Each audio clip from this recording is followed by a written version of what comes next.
straightforward, and that's the request for proposal. And that is, unlike the invitation for bid, where the specifications are exact, here, you know, we're not quite sure what it is we want. We know we're at point A and we want to get to point B, but the steps in between are not quite exact about. So our specifications aren't very precise. They allow for some options. They allow for some creativity. They allow for some truly creative options or offerings from you folks in the business of providing whatever it is we're looking for. And so, for instance, if we wanted to have, oh, I don't know, is there any software companies here today? Welcome. There's always at least one. What company are you with? And what do you do? We provide IT financial services. That's pretty general. We do a full mastery of web development, data architecture. Okay. Web development, architecture, that kind of stuff. And I'm sure you do some other things too. I appreciate you allowing me to put you on the spot. Migration. Oh, that's always a fun topic in the IT world. That's almost as interesting as purchasing. Let's use them as an example. You know, if we needed to migrate from this system, and I'm probably speaking the wrong lingo, I'm not an IT person, so I apologize if I really butcher this, but bear with me. For those of us who are non-IT folks, just try to follow along. The time is 10 o'clock a.m. Thank you. Thanks to our communication guys for that reminder. Migration. If we're in, and I don't know, an XYZ system currently, and we needed to migrate over to some other system that was better, faster, more efficient, took up less space, so on and so forth, you know, that's the kind of thing where we would use the request for proposal process. We know that what we have, we know where we're at, we know kind of what it is we want. We want better, faster, cheaper, less space, etc. But what it is that will get us there, how we get there, gosh, we really don't know. And so that's really what a request for proposal process is. A bid process is, I want a purple Cadillac, fuzzy dice, spinning chrome wheels, etc. Request for proposal, I just want to get here. Tell me how you will take me there. And then we look at things beyond price for the request for proposal process. We look at your experience. How long have you been in business? We look at your references. What other like projects have you done? And we call those references. And folks, for those of you that offer references to potential business customers, I cannot tell you enough, and I cannot emphasize enough. Make sure your references are good, strong, and valid. You'd be amazed at how many times we receive bids and proposals, we call references, and the numbers aren't good. Now that's a reflection on you. That's your reference that you gave us, and that number is not good. Or Joe Smith hasn't been with the company for the last 5 years. How can I check your reference to make sure you're a responsible firm? Or worse yet, Joe Smith actually picks up the phone, and it's a good number, and Joe's still there. And he proceeds to tell me how horrible you are. It's your reference that you provide to me. Now, I appreciate the candidness. Don't misunderstand me. That always makes my job easier, my staff's jobs easier, to realize that we're not dealing with a very reputable firm when the reference that they provide says they're not a very reputable firm. But by the same token, this is your opportunity to sell to us. Make sure it's a good one. We want it to be a good one. We want you to be represented well, and we want you to be represented accurately as a potential business customer. So anyway, getting back to the request for proposals. Does everybody understand the difference between the straightforward invitation for bid and the not so straightforward request for proposal? Is there any questions or distinctions about the two, or about the distinctions between the two? Okay, very good. Proposals are evaluated here in Gwinnett County by an evaluation team of at least 3 members, and it's at least 3, and we have at least one representative who probably is not a subject matter expert. People like myself, for instance.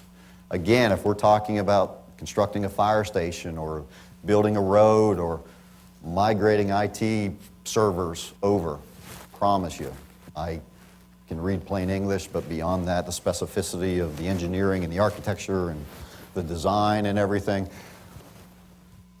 I understand English, but beyond that, I don't. So there is, on every evaluation team, there is one non-interested, probably non-expert party on the evaluation team. And the reason we have that is why? So that we don't have the experts with their biases saying we want to award to this particular company. We have an independent, new perspective evaluating those proposals as well. We obviously have subject matter experts on the evaluation team. After all, you know, you don't want non-subject matter folks deciding who's going to build the bridge that we're all going to drive over after it's built. And then we also have some community of interest folks. Those folks that perhaps it's an IT project. We may have some folks on the court side of the house that have an interest in that particular contract. They may not be affected by it directly, but perhaps indirectly, and so we have some community of interest folks. But anyway, we have at least 3 folks on our evaluation teams. And so there is a human factor in the evaluation of proposals. Cost, as I've stated, is only one factor. Cost is obviously very important. But for a typical proposal, cost is anywhere from 10 to maybe 25, 30% of the overall evaluation. We want to consider cost. You have to consider cost. But with a proposal, cost is only a small factor, typically, of the overall picture. We want to make sure we have a good firm. We want to make sure that we have the most efficient process to convert our data from A to Z, so on and so forth. And so cost is just a small factor. And then, like the invitation for bid, departments make a recommendation. The board makes the award. The recommendation, however, is not based upon the lowest responsive and responsible price. The recommendation is based upon the highest scoring proposal, where cost is just one of the factors that we evaluate. So those are the 3 basic procurement methods that we use here in Gwinnett County, and that's probably true for any governmental agency, using those 3 basic types. Now, some of the specificity may change from county to county, city to city, state to state, but in general, those are the 3 basic types of procurement. Is there any questions about any of those 3? Right here. Yes, sir. First of all, on the request for proposals, is that all in writing, or do you get, or does the one that's doing the bid, do they get the opportunity to sit down and ask questions, thorough questions? Because sometimes you might have the specifications down, but there's little nuances that could go either way, Yes. one way or the other. So do we actually get a chance to sit down and ask you questions? Question is, does the business community get a chance to ask us questions about our solicitation document? And the answer is yes. First of all, it is always in writing. Always in writing, okay? Second of all, especially for requests for proposals, we always have what's called a pre-proposal conference. And that's the opportunity for us to have an open dialogue, an open meeting, published date and time when it will be. And then those folks in the business community that are interested in that contract will come, ask questions, receive clarifications, whatever the dialogue yields. From that dialogue, from that meeting, we'll also issue an addendum. An addendum to the original specifications, the original document. An addendum is nothing more than an additional document that either clarifies, answers questions, better defines. We might add or delete some specifications depending upon that dialogue that we had at our pre-proposal conference, so on and so forth. And so there is typically a step there in the RFP process, and there's also typically a step in the invitation for bid process as well. With a straightforward bid, there isn't always a pre-bid conference, again, that meeting, that dialogue, but oftentimes there is. But regardless of whether there is or isn't a pre-whatever conference, you always have the opportunity to pick up the phone and call the purchasing agent and say, hey, I have a question. On page 17, it says, I don't understand. On page 17, it says A, and on page 19, it says B. They seem to be in contradiction with one another. Can you clarify that for me? We will always release those types of clarifications or answers in an addendum. Again, to put it in writing, make it official part of the document, and then ultimately it becomes the part and parcel of the contract itself once it gets awarded. Okay? I have one other question, and I realize you said that. Yes, sir, that's fine. Say, for instance, you have an employee, all right, Kathy or Anne Marie sitting back here has been working with me for years in the printing business. They wanted to start a woman-owned business in a copying business, and they'll be working directly with me on a lot of stuff. All right, how are they going to be able to give referrals if they're just starting up their business? You know, while they're working with me, they might have done $10,000 a week for X company. But all of a sudden, now that they're with their own company, starting their own company, they can't actually say our company has done $10,000 a week with them. We actually have no referrals because we hadn't done any business. We just started. Okay. How do you get around that? Now, when you say that there's no referrals, are you talking about their company or your company, sir? Their company. Their company. Right. They just started. Okay. All right, I'm in the printing business. They decide they want to go into a copying business and sell printing also. But they have not really done that much stuff. They might, you know, they might do $300 a week, but they're going after $10,000 contract. They have no basis to say we've done this before because under their new business, they have not. Even though they're going to be working directly with me and using some of my capabilities, their business will not have that. Am I making myself clear there? Absolutely, and it's a very good point, very good question. A couple of things in response to that.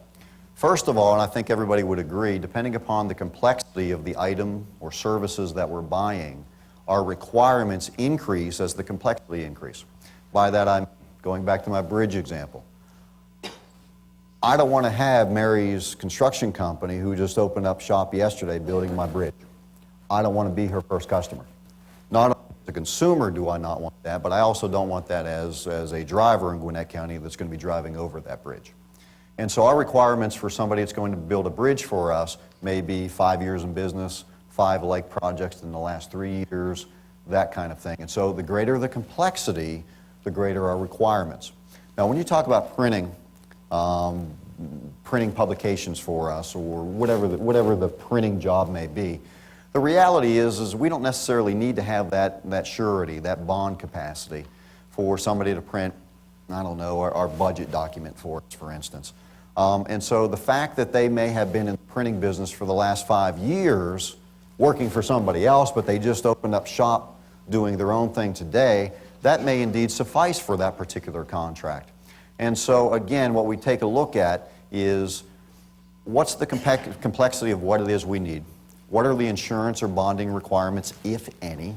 And for a printing job, a straightforward printing job, a document, chances are we would need zero insurance, zero bonds, zero liability there.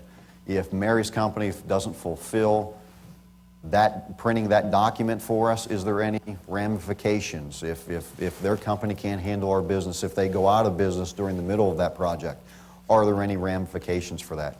A straightforward printing project, probably not. And so there are plenty of opportunities for small businesses, folks that have been in the field for a while, who suddenly strike out on their own. There's plenty of opportunities for small businesses. And we'll be able to discuss that in greater detail at our 2 o'clock workshop this afternoon for small businesses.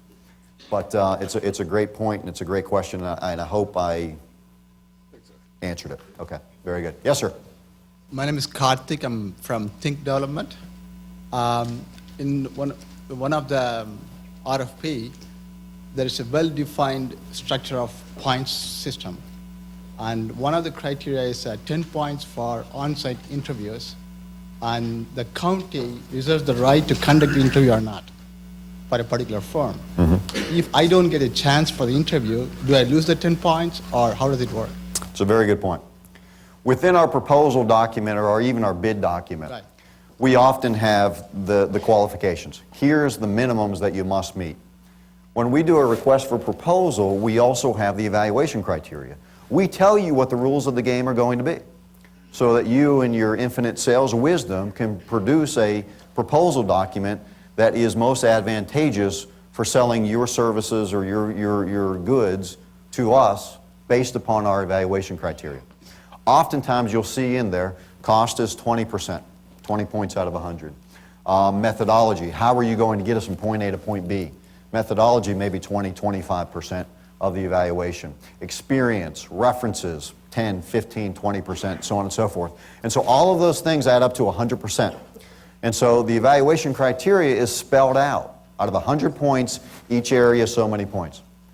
Oftentimes you'll see in there that Gwinnett County reserves the right to shortlist and conduct presentations or interviews. And what does that mean? That essentially means that we'll take a look at the evaluation results based upon those 100 points. And then if we shortlist, or if we need additional clarifications, or if we have additional answers, or answers that we need, questions that we need answers for, then we may have an interview or a presentation opportunity. And so what that means is for those folks that make that short list, you have, out of a possible 10 points, you'll have some additional points that will be added to your overall score. For those folks that are not invited to that presentation, not invited to that interview, that essentially means that based upon the 100-point evaluation, you did not make that short list. You were not in the top scoring firms. So that's essentially what that means. Does that answer your question? Excellent. Yeah. Very good. Thank you. Yes, ma'am. Hi, Scott. My name's Anna Marie with Merchant Services. And this past couple weeks, you guys had an e-quote, and it was for the health county or health department. Then you had an addendum. Then all of a sudden, it was canceled. Why do e-quotes get canceled? And I'm going to expand upon that question, and the answer, or the question, I'm going to expand upon it and ask the question: why do solicitations get canceled? Because we not only have quotes, we sometimes have bids, and we sometimes have proposals that get canceled as well. And the answer can be for a number of different reasons. Number one, we may find that our specifications were too loose. And you have Scott Callan's bridge building company that just incorporated yesterday after I got the solicitation document, said, you know, that's a $5 million construction project. I'd like to have a $5 million contract, and so I go up to license and revenue and pay my $35 or whatever it is and get my license. So the specifications are too loose. And we find that we're getting a very wide array of proposals in hand or bids in hand that, from folks that really aren't qualified to do the work. And so we cancel that solicitation and we work on our specifications. We may find that our specifications are too restrictive. You know, we asked for IBM servers, and gosh, that company back there doesn't do IBM, and nobody else does IBM except IBM, and so we find that our specifications are too restrictive. And so we may cancel that solicitation, work on our specifications, and release it. We may also find, and imagine this in a government environment, we may also find that things change. From the time that we release that solicitation till the time that we're ready to award it, perhaps some things have changed. Budgets have changed. We don't have the money for it anymore. We don't have the political will for that project anymore. There's a number of different reasons why solicitations will get rejected or canceled. And so I don't have any specificity for that particular example, but in general, it does happen. I don't want to say all the time, but it does happen rather frequently. I probably have to cancel or reject probably once or twice a month for solicitations that we do. Good question. Anything else? Let's move along.